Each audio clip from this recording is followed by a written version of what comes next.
नमस्कार साथियों, कुछ बात करें यूट्यूब चैनल पर एक बार फिर आपका बहुत बहुत स्वागत है। आज हम ये बात करेंगे कि युधिष्ठिर, जिन्हें महाभारत ग्रंथ में धर्मराज कह करके पुकारा गया है, वो धर्मराज थे भी या नहीं। क्योंकि युधिष्ठिर पर आरोप भी बहुत से लगते हैं, लेकिन इसके बाद भी व्यास जैसे महान ज्ञानी व्यक्ति ने उन्हें धर्मराज, धर्मात्मा कह करके उन्हें संबोधित किया है। बल्कि यहाँ तक उन्हें सम्मान दिया है कि विदुर, जिन्हें धर्मात्मा कहा गया इस महाभारत ग्रंथ में, वो जब उनका देहांत हुआ तो व्यास जी ने ये लिखा कि विदुर के शरीर की ज्योति निकल करके युधिष्ठिर में समा गई। यानी कि एक धर्मात्मा विदुर के शरीर से निकली हुई ज्योति युधिष्ठिर यानी धर्मराज जिन्हें कहा जाता है, उनके शरीर में समा गई। मतलब कहने का यह है कि व्यास जी युधिष्ठिर को धर्मराज, धर्मात्मा ही सिद्ध करना चाहते हैं। लेकिन हम और आप भी इस बात में चर्चा करते हैं युधिष्ठिर के 4-5 प्रसंगों को लेकर के कि क्या वास्तव में वो धर्मात्मा या धर्मराज कहे जाने के योग्य हैं भी अथवा नहीं। जैसे कि एक बात हम लोग युधिष्ठिर पर यह आरोप लगता है कि वो जुआ खेले और जुए में अपना सब कुछ हार गए। तो जुआ खेलना वो धृतराष्ट्र ने दुर्योधन के कहने पर युधिष्ठिर को आमंत्रित किया कि आओ और जुआ खेलो। राजाओं के बीच में यह उस समय का एक बहुत ही चिर परिचित और सगल हुआ करता था कि जुआ खेलने का। अब युधिष्ठिर ने जुआ खेलने का विरोध किया। विदुर जी धृतराष्ट्र की ओर से ये निमंत्रण लेकर के युधिष्ठिर के पास आए और विदुर जी ने युधिष्ठिर को ये बताया भी कि जुआ बहुत अच्छी चीज़ नहीं है, राजाओं के लिए भी ये अच्छी चीज़ नहीं है। लेकिन मैं तुम्हारे पास आया हूँ युधिष्ठिर, वो धृतराष्ट्र जो कि एक राजा हैं, उनकी आज्ञा का पालन करने के लिए उनका दूत बन करके मैं तुम्हारे पास में आया हूँ। अब तुम्हें जो अच्छा लगे वो करो तुम। ऐसा विदुर जी ने युधिष्ठिर से कहा और युधिष्ठिर ने भी उस समय जुआ खेलने के हानियों पर चर्चा की विदुर से। लेकिन उन्होंने ये भी कहा कि अगर हमारे पिता के समान धृतराष्ट्र हमें आमंत्रित कर रहे हैं तो मैं जुआ खेलने के लिए जाऊंगा। ये युधिष्ठिर के पक्ष में एक बात कही जाती है कि उन्होंने धृतराष्ट्र की आज्ञा की अवमानना नहीं की, ये एक बात कही जाती है। दूसरा ये कि जब सब कुछ हारने के बाद, राज, धन, संपदा सब कुछ हारने के बाद में युधिष्ठिर वन को चले गए अपने सभी भाइयों के साथ में, तो वन में जाकर के द्रौपदी ने और भीम ने युधिष्ठिर को बहुत उकसाया कि हम लोग आखिर वन में 13 वर्ष कैसे बिताएंगे, 12 साल और प्लस 1 साल और भी, तो ये 13 वर्ष क्यों बिताएं। दुर्योधन ने हमें छल पूर्वक जुए में हराया है, इसलिए किसी के छल का शिकार होकर के हम अपना दुर्भाग्य क्यों जागृत करते हैं।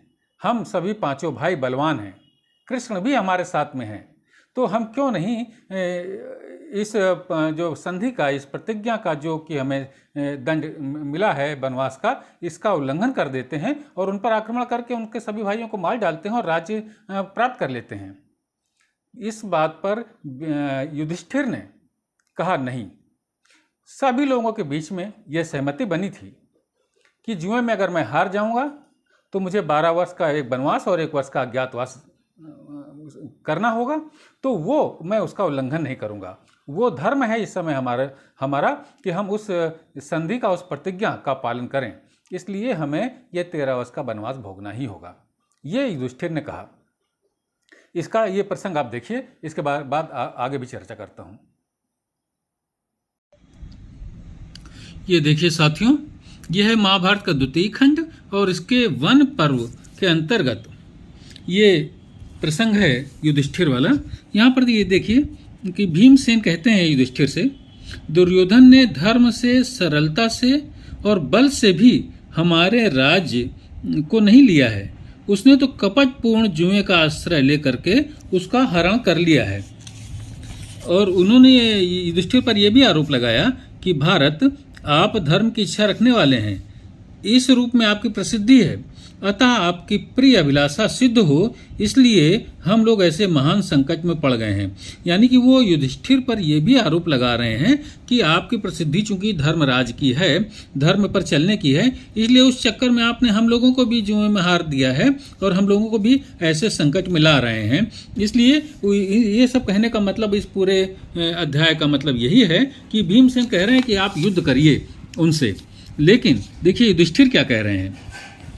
युधिष्ठिर का कहना यह कि राजा दुर्योधन ने जब समस्त कौरवों के बीच ये कहा था कि यदि आपने हम लोगों को जीत लिया तो हम भी उतने ही समय तक सारे भोगों का परित्याग करके उसी प्रकार वास करेंगे, यानी कि वन में रहेंगे, ये दुर्योधन ने कहा था। और आप यदि हार जाएंगे तो आप वनवास में रहेंगे। तब देखिए वो क्या कह रहे हैं कि तब मैंने भी तथास्तु कह करके उसकी बात को मान लिया था। और आखिरी में ये कह रहे हैं कि कौरव सभा में साधु पुरुषों के समीप वैसी संधि का आश्रय लेकर के, यानी प्रतिज्ञा करके, अब यहाँ राज्य के लिए उसे कौन तोड़े। धर्म का उल्लंघन करके पृथ्वी का शासन करना तो किसी श्रेष्ठ पुरुष के लिए मृत्यु से बढ़कर दुखदायक है, ऐसा मेरा मत है। यानी कि युधिष्ठिर अपनी बात पर अडिग रहना चाहते हैं कि अगर हमने संधि करके जुआ खेला था, प्रतिज्ञा करके जुआ खेला था, तो वो हमारा दोष था जुआ खेलना, लेकिन अब मैं उस प्रतिज्ञा को नहीं तोड़ूंगा, यानी कि मैं वनवास पूरा करूंगा।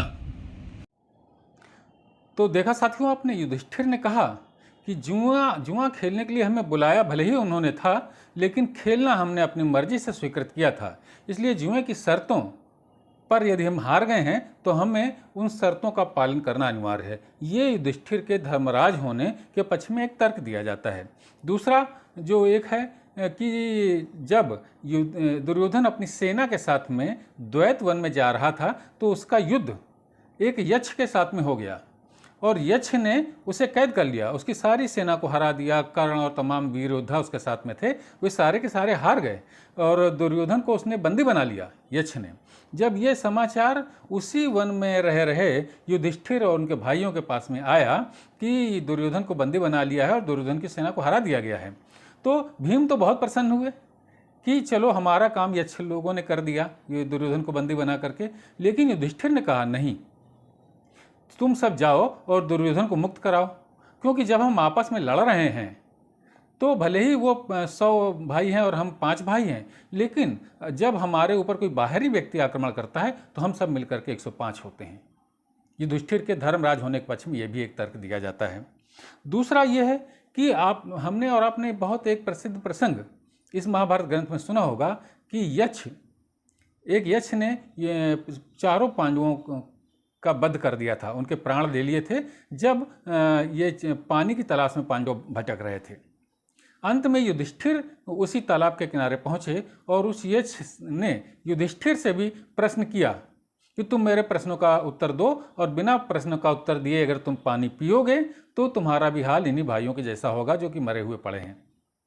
तो युधिष्ठिर ने यक्ष के सभी प्रश्नों का उत्तर दिया। उसमें सिर्फ एक ही बात मैं कहना चाहूँगा कि युधिष्ठिर से यक्ष ने कहा कि तुमने सभी प्रश्नों को उत्तर दिए हैं, मैं तुम पर प्रसन्न हूँ, तो तुम अपने इन मरे हुए भाइयों में से जिस भी एक भाई को चाहो मैं जीवित कर सकता हूँ।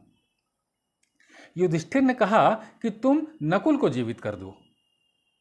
तो यक्ष ने कहा कि तुम नकुल को क्यों जीवित करना चाहते हो, महाबली, भीम और अर्जुन ये भी हैं, इनको भी जीवित कर सकते हो। तो युधिष्ठिर ने कहा नहीं, हमारे 2 माताएं हैं, एक कुंती से हम हैं, भीम हैं और अर्जुन हैं, और माद्री माता जिनका स्वर्गवास हो चुका है उनसे नकुल और सहदेव हैं। तो उन नकुल और सहदेव में से एक व्यक्ति को जीवित होना चाहिए, यानी हमारी दोनों माताओं में से एक एक संतान रहना चाहिए, इसलिए आप नकुल को जीवित कर दीजिए। तो ये बहुत बड़ी बात उन्होंने कही, वरना अगर हमारे आप जैसे लोगों में से कोई होता तो वो तो कहता हमारे सगे भाई को जीवित करो, भीम को या अर्जुन को, वो लोग तो बहुत योद्धा भी हैं, हमको तो अभी युद्ध भी लड़ना है। तो ये एक बात भी युधिष्ठिर के धर्मात्मा होने के पक्ष में कही जाती है। तो इस तरीके की कई प्रसंग हैं जो जहाँ पर युधिष्ठिर ने अपने धर्मात्मा और धर्मराज होने का परिचय दिया है, इसीलिए उन्हें धर्मराज और धर्मात्मा कहा जाता है। लेकिन हमारा जो भारतीय जनमानस है वो युधिष्ठिर के जुआ खेलने के कृत्य को कभी क्षमा नहीं कर सका, उसकी सराहना कभी नहीं कर सका है। और इसी कारण, और दूसरा एक कृत्य और, कि अपनी पत्नी को भी जुए में हार गए युधिष्ठिर। इसलिए युधिष्ठिर को हमारे जनमानस में कभी भी धर्मात्मा और धर्मराज मान करके कभी पूजा नहीं की गई। हम सभी लोगों में से आज तक किसी का भी नाम हम लोगों ने युधिष्ठिर नहीं सुना, अपने बच्चों का कभी नाम युधिष्ठिर नहीं रखा। भले ही धर्म राज उन्हें कहा गया हो, धर्मात्मा कहा गया हो महाभारत ग्रंथ में, लेकिन उन्हें कभी भी वो सम्मान, वो प्रतिष्ठा नहीं मिली जो अर्जुन को मिली, जो भीम को मिली, जो द्रौपदी को भी मिली। तो बात यह है कि जुआ खेलना और इस स्तर तक अपने मानसिक अवस्था को गिरा देना कि अपने राज्य को भी हार गए, अपने भाइयों को भी हार गए, और सबसे बड़ी बात अपनी पत्नी को भी हार गए, इस बात को स्वीकार हमारा समाज ना पहले कर सका है। और महाभारत के इस प्रकरण से, युधिष्ठिर के प्रकरण से, हमें ये शिक्षा भी लेनी चाहिए कि हम भले ही चाहे जितने ज्ञानी हों, चाहे जितना आदर्श पर चलते हों, लेकिन ये इस स्तर तक गिर जाना कि अपनी पत्नी को भी बेच देने जैसे ही शब्द इस्तेमाल कर सकते हैं, जो में हार जाने जैसा निकृष्ट कार्य कर सकते हैं, ऐसे व्यक्ति को हमारे समाज में कभी प्रतिष्ठा नहीं प्राप्त हो सकती। तो युधिष्ठिर ये धर्मराज हैं कि नहीं, ये निर्णय आप भी कर सकते हैं। तो साथियों, आज की चर्चा में बस इतना ही। कल किसी और मुद्दे पर आपसे बात करूंगा। तब तक के लिए जय हिंद, वंदे मातरम, नमस्कार।